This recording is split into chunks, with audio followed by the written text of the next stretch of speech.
Hello বন্ধুরা, কেমন আছেন সবাই? আশা করি ভালো আছেন। তো আজকে আমরা যাব পলাশী ডাক্তার দেখাতে।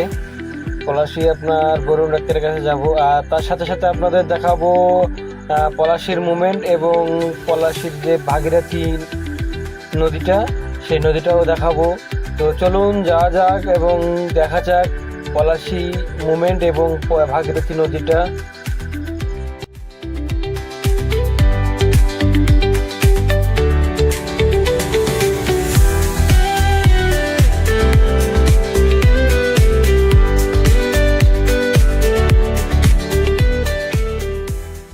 তো বন্ধুরা, এটি হলো আপনার পলাশীর বাজার।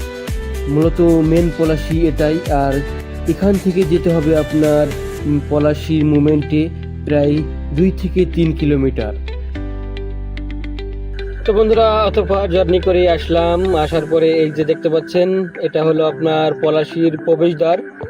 তো মূলত এই গেট দিয়ে প্রবেশ করতে হবে, দিয়ে যেতে হবে পলাশীর মুভমেন্টে। তার আগে আমরা যাব আপনার বরুণ ডাক্তারের কাছে। আপনার এই পার্টি নামানোর পর আমরা সেখান থেকে যাব পলাশীর মুভমেন্টে। এই সেই পলাশী, যেখানে 23শে জুন 1757 সালে নবাব এবং ইংরেজদের মাঝে যুদ্ধ হয়েছিল, আর মাত্র 11 ঘন্টার লড়াইয়ে পরাজিত হয়েছিলেন নবাব সিরাজদৌল্লা। আর নবাব সিরাজদৌল্লা হেরে যাওয়ার কারণ ছিল মীর জাফর খান, যিনি মসনদের লোভে ইংরেজদের সাথে হাত মিলিয়ে নবাব সিরাজদৌল্লার সাথে বিশ্বাসঘাতকতা করেন।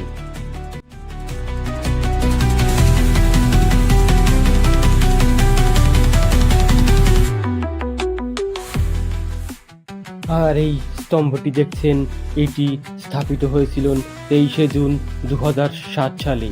মূলত 250 বছর পূর্ণ হওয়াতেই এই স্তম্ভটি স্থাপিত হয়।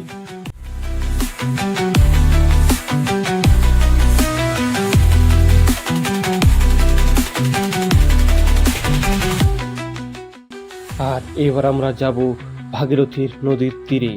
মূলত ভাগীরথী নদীর পাশেই হয়েছিল সেই পলাশীর যুদ্ধ, আর ভাগীরথী নদী আজও বয়ে চলেছেন সেই যুদ্ধের সাক্ষী হয়ে। তো বন্ধুরা, ভালো থাকবেন, সুস্থ থাকবেন, আর আমাদের ভিডিওটা যদি ভালো লাগে অবশ্যই লাইক করে যাবেন, আর আমাদের পেজটিকে ফলো দিয়ে যাবেন।